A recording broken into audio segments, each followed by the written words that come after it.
Bien, estamos de vuelta con escenario social. En el bloque anterior, ¿cierto? Quedamos conversando, muchachos, y quedaron algunos elementos dando vuelta ahí para enlazarlo con lo que está ocurriendo en nuestra región. Partimos en algún momento diciendo, también en el bloque anterior, que en el fondo, y lo veníamos tratando, ¿cierto?, en varios programas anteriores, varios. Lo que está ocurriendo en Magallanes hoy en día es una crónica de una cuarentena anunciada, ¿se fijan? O sea, era obvio que íbamos caminando hacia allá. El tema de la responsabilidad de la que hablaba Cristian en el bloque anterior, ¿cierto? Y el tema de más que tratar ideas generales, como bien dice Alfredo, nosotros lo que tratamos siempre en el programa es generar ideas que tengan sentido. Y en ese sentido, valga la redundancia, entonces fíjense que nosotros creo que transitamos hacia una cuarentena anunciada, fíjense. No sé cuál es la opinión de ustedes, Cristian. Sí, bueno, lo anunciamos, lo dijimos, lo advertimos en varios programas, Alfredo, tú mismo, yo, pero además en otros programas hemos visto también como otros programas de esta misma radio, otros panelistas han señalado exactamente lo mismo, o sea, porque es de sentido común, pues de ver orgullo decir, oye, pero esta cuestión vamos a terminar volviendo a la cuarentena, si esto no es de que ya erradicamos el virus, aquí hay un riesgo de contagio permanente.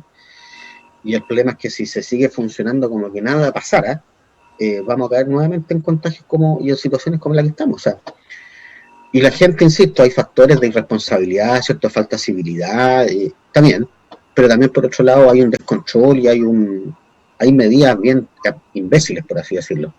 Un control, un cordón sanitario puesto en la carretera para controlar lo que transita entre Natal y Punta Arenas, y ningún control para ver lo que llega a Puerto Natales desde otros lados, o lo que llega a Punta Arenas desde otros lados a través del aeropuerto.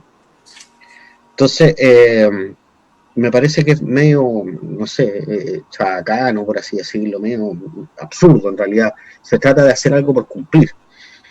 Y por otro lado, en las calles a uno lo controlan y uno ve como los militares, ¿cierto? Ahí con mucha amabilidad, ¿cierto? Pero anotan ahí el nombre de uno, el RUT, y no hay ni una trazabilidad después de esos datos, son planillas que quedan guardadas y nadie las controla. Entonces, el control tiene un objetivo y no es la intimidación. No es la intimidación. O sea, si la idea es tener a los militares en la calle para intimidar a la gente, están bastante perdidos con lo que se espera del rol que ejecuten las Fuerzas Armadas. Porque ayudan a controlar, pero un control para hacer trazabilidad, para saber después si alguien se enfermó, cuál fue toda la ruta que llevó, cuál fue el origen, buscar hacia atrás, ¿cierto? Para llegar a los casos más antiguos y para poder controlar a la población. Y por otro lado, controlar a la población en el sentido de controlar la enfermedad, no de controlar dónde se están desplazando. Y por otro lado, hemos visto también reacciones tardías, o sea, hay mucha gente que se ha quejado de que se fue a tomar exámenes y inclusive hasta se enfermó y la respuesta nunca le llegó por los exámenes. Entonces tenemos también un servicio colapsado. Pero esto, insisto, es un problema de gestión, de gerenciamiento, que hemos elegido también un montón de gerentes en este gobierno que más encima gerentean mal. Entonces, al final, el único eslogan que se ha cumplido en este gobierno es Chile en marcha, porque estamos todos marchando al despeñadero en todo caso, pero todos salieron a marchar. Pero los tiempos mejor, el paso a paso, el retorno seguro, y todos esos eslóganes marqueteros que cada tanto saca el gobierno, terminan en puras tonteras y en nada. Y el problema es que nadie paga los platos rotos, el que lo termina pagando es la población. Pero no hemos visto que realmente se hagan medidas efectivas, fuertes, para cambiar el comportamiento. Aquí se cambia una persona del cargo y sin embargo sigue el mismo criterio absurdo. No sacamos nada con hacer cambios de gabinete. Si lo que hay que hacer aquí es cambiar la mentalidad, cambiar la actitud.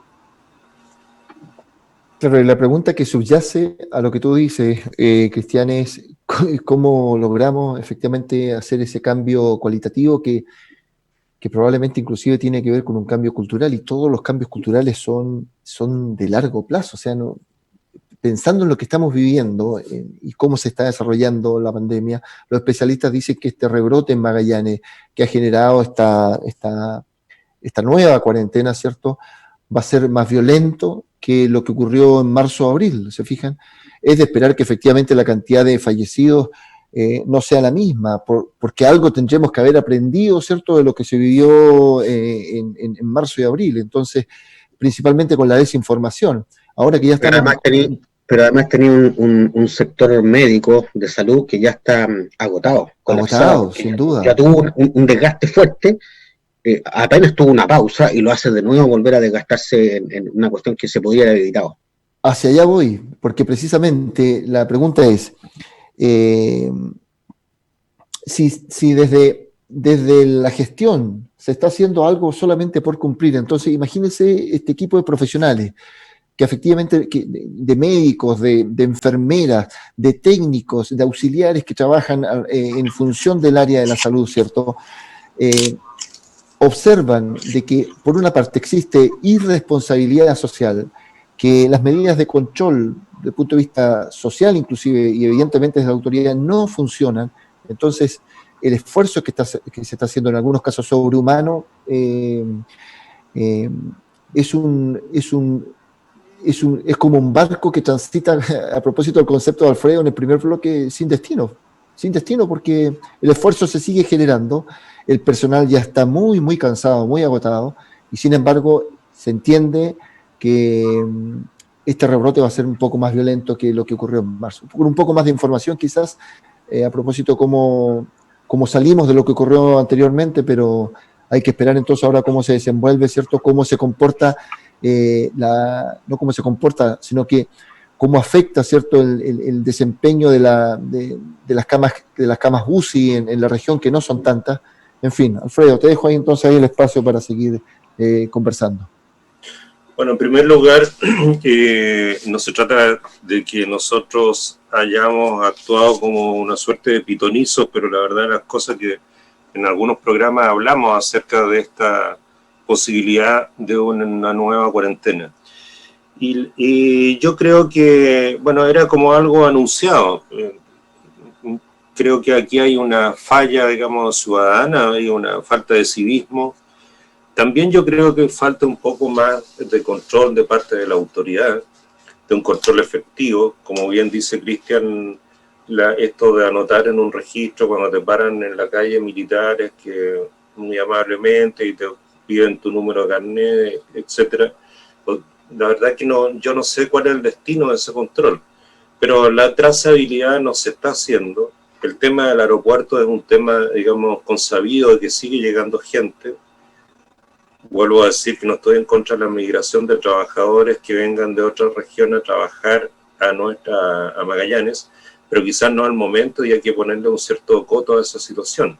Por otra parte, digamos, hay que redoblar en los lugares de trabajo, digamos, los trabajos esenciales, las medidas de seguridad.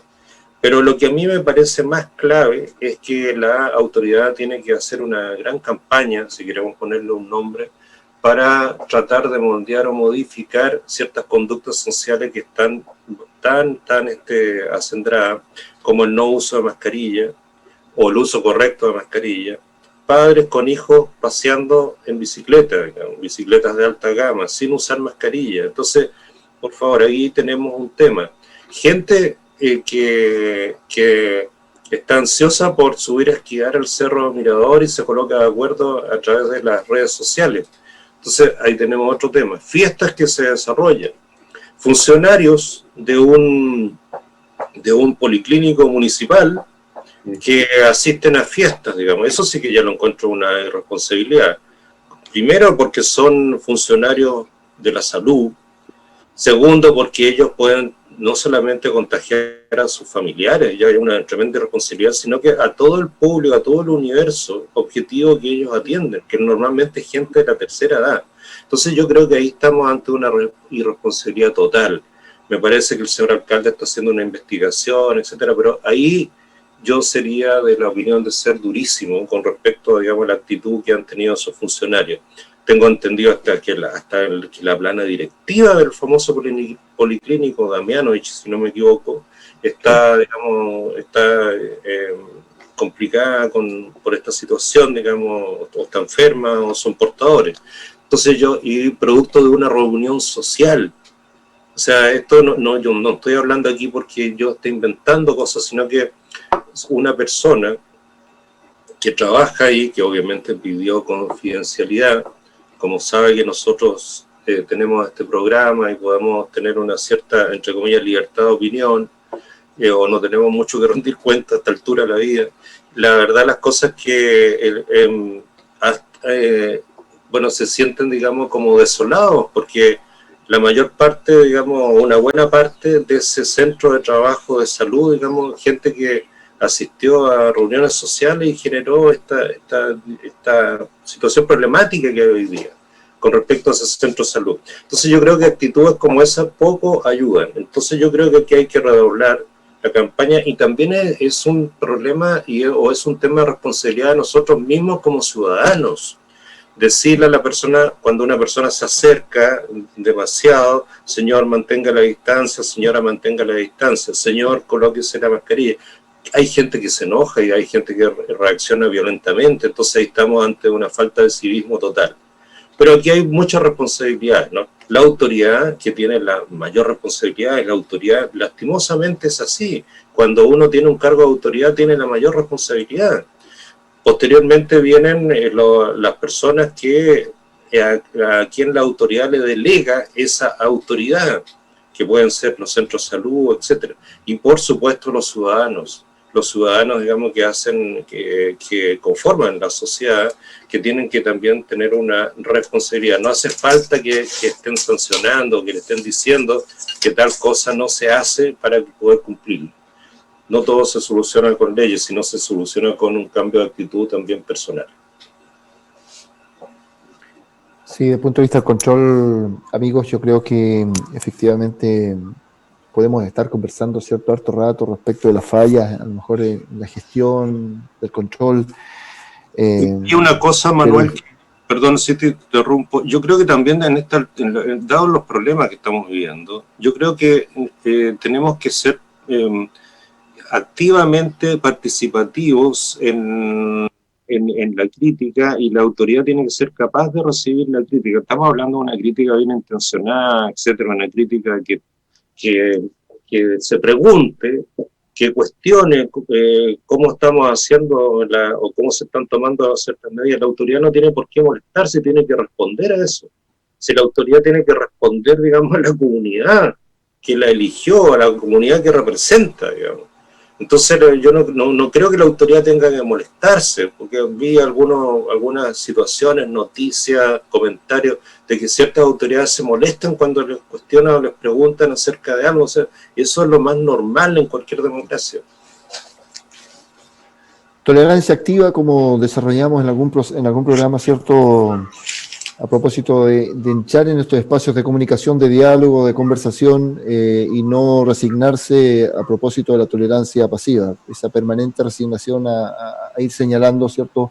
Constantemente, bueno, las cosas son así, funcionan de esta manera, hay que ver cómo avanzamos. No, pues si efectivamente la crítica permite construir, y el estándar de exigencia es mucho más alto para la autoridad. Cristian, tú fuiste autoridad y eso que tú lo sabes porque estuviste sujeto también a la crítica, y no por eso probablemente tú vas a bajar o vas a disminuir tu nivel de responsabilidad o tu nivel de actuación frente a las acciones que tengas que generar a propósito del cargo que estás desempeñando. Claro, y ahí hay un tema, porque efectivamente pareciera que, y esto es un poco la visión totalitarista que tiene cierto sector del gobierno, que no le gusta la crítica porque creen que porque son gobierno ellos ya se decidió hace 3 años atrás lo que se iba a hacer en el país y ellos son los que pueden hablar.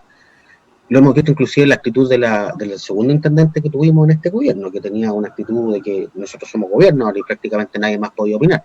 Entonces, se malentiende lo que es el ejercicio de la autoridad, se malentiende lo que es el ejercicio democrático, porque son la autoridad, eso nadie lo cuestiona, son los que tienen que tomar las decisiones, pero también tienen que dar cuenta de las decisiones que tomaron, y también tendrán que aceptar las críticas constructivas, porque si vamos a estar criticando ideologías, no, pero sí, yo no voy a criticar a una persona que piensa en el capitalismo o otra que piensa en el totalitarismo, eso es su ideología.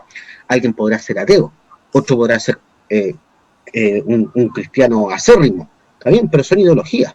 Pero una cuestión diferente es cuando se implementan programas políticos y acciones políticas para esto mismo que estamos conversando, la economía, la pandemia, etcétera.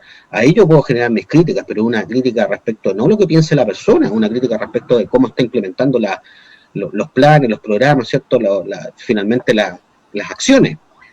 Y ahí es donde existe esta intolerancia de parte de cierto sector de la derecha que no le gusta la crítica porque no cree en la democracia. Sí, ahí es donde se revela la verdadera naturaleza de la persona. Hay sectores de derecha que son totalitarios, no creen en la democracia. Y eso, Alfredo, tendrá que ver entonces un poco con la crítica que se le hace desde el mismo sector al propio presidente, ¿cierto? Desde su propio sector, ¿tendrá que ver esto entonces con la pérdida de destino, amigo, crees tú? Bueno, a ver, yo creo que el tema, el gobierno tampoco lo ha tenido fácil, como se dice, ¿no? O sea, pero yo creo que también ha sido un poco soberbio, el soberbio de antes de la explosión social. Porque nosotros estábamos en el oasis, estábamos en la perfección absoluta, qué sé yo. Y la verdad que yo me he dedicado a analizar bastante las cifras hacia atrás, desde octubre hacia atrás. Y uno se puede dar cuenta, y esto no es ninguna digamos, yo diría, arreglo, digamos, ninguna opinión comprometida, por decirlo de la mejor manera. La verdad que si uno analiza las cifras hacia atrás de octubre del año 2019, se da cuenta de que la economía en Chile no venía bien. Muchas explicaciones se le echaba la culpa a factores de carácter externo, como podían ser, digamos, los tratados de libre comercio, como podría ser la guerra, digamos, que tenía China con Estados Unidos sobre los aranceles, etcétera. Pero también habían ciertos componentes internos muy fuertes de la economía chilena que hacían que esta no fuese tan dinámica. Como que se había agotado, o sea, había un cierto agotamiento del ciclo económico en Chile, y pues también yo diría que un cierto agotamiento o incapacidad también de seguir en este círculo del público consumidor. El desempleo ya venía adueñándose un poco de nuestras estadísticas, obviamente que no a los niveles que estamos hoy día. Entonces, yo creo que los gobiernos tienen que tener la capacidad, y esa es la gracia de los grandes gobernantes, de darse cuenta, digamos, sobre el riel de las cosas que están sucediendo y conectarse con la realidad, esa conexión con la realidad, llevarla a políticas públicas que sean reales y efectivas. Y si a veces tienen que reconvertir lo que dijeron en una campaña, tienen que hacerlo. Ejemplos de eso hay muchísimo en el mundo. Felipe González, el gran gobernante de España, digamos, uno de los gobernantes post-Franco, él ganó las elecciones diciendo que jamás iba a entrar a la OTAN. Y a los 3 meses de haber sido elegido primer ministro o como presidente de España, cambia su discurso y dice, no, la verdad las cosas, yo tengo que actuar por el bien de España, no por el bien mío ni de mi partido. Entonces entró la OTAN, por dar un ejemplo, ¿no? Otros ejemplos en el mundo hay muchísimos. O sea, el político no tiene por qué ser una persona que tenga una opinión sacrosanta y decir, mire, yo dije que no iba a hacer esto y no lo voy a hacer. Tiene que conectarse con la realidad. Y la conexión con la realidad, hoy día, los fenómenos, tanto el fenómeno social que vivimos en octubre, como el fenómeno de la pandemia, exige una conexión inmediata con la realidad. Porque si no, los gobiernos empiezan a dar los palos de ciego. O sea, hoy día lo que esperamos todos los chilenos, por favor, esperamos que el gobierno lo haga bien, que sea asertivo en la toma de decisiones, pero que se conecte con la realidad. Si hay situaciones que ya cambiaron. El seguir pensando de que Chile va a volver a lo que era en octubre del año pasado, antes de octubre, eso ya no existe. Si yo fuese un gran empresario, o fuese como, me parece chistoso hasta el nombre, un súper rico chileno, estaría muy preocupado de que ojalá existiera más democracia en mi país y las reglas estuviesen claras y hiciéramos pronto el plebiscito para poder empezar a construir nuevamente la economía y la vida social y la vida económica, digamos. Porque sin un consenso, sin un contrato social y sin una cierta estabilidad de las reglas no vamos a tener desarrollo, no vamos a tener nada.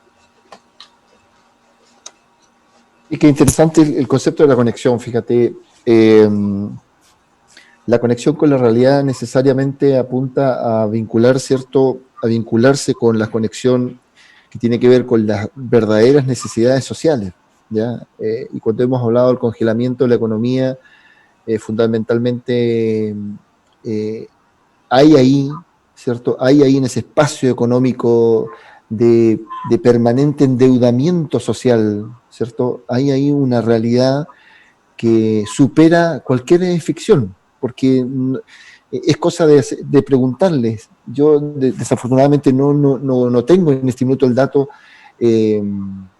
pero creo que debemos estar rondando el 70, el 80% de endeudamiento, de cantidad de personas que están endeudadas en este país. No sé si alguno de ustedes maneja el dato preciso, pero fíjense que hay ahí una conexión que tiene que ver con esto de lo que tú hablas, Alfredo, conexión con la realidad, pero conexión con las necesidades fundamentales de las personas. Y eso se empezó a ver a partir del estallido social.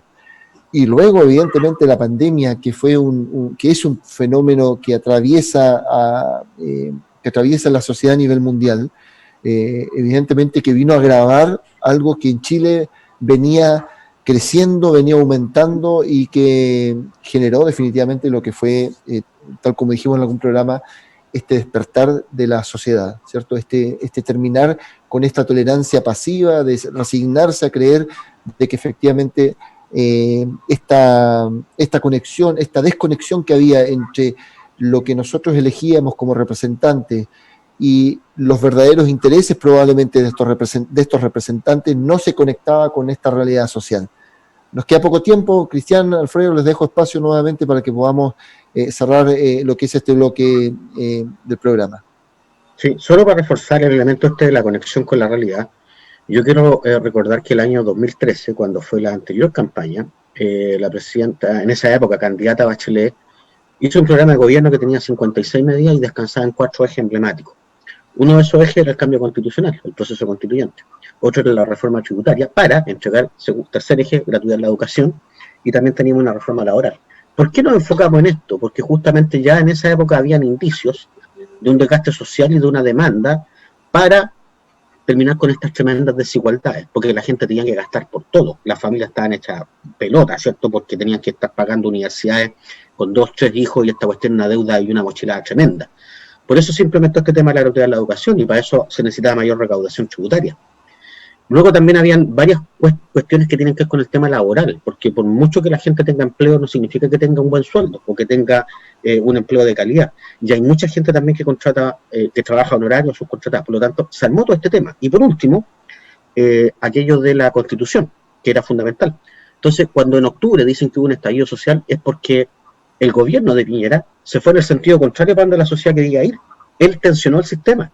Y cuando me dicen nadie lo veía venir, pero por favor, el 2013 hicimos este programa de gobierno por eso.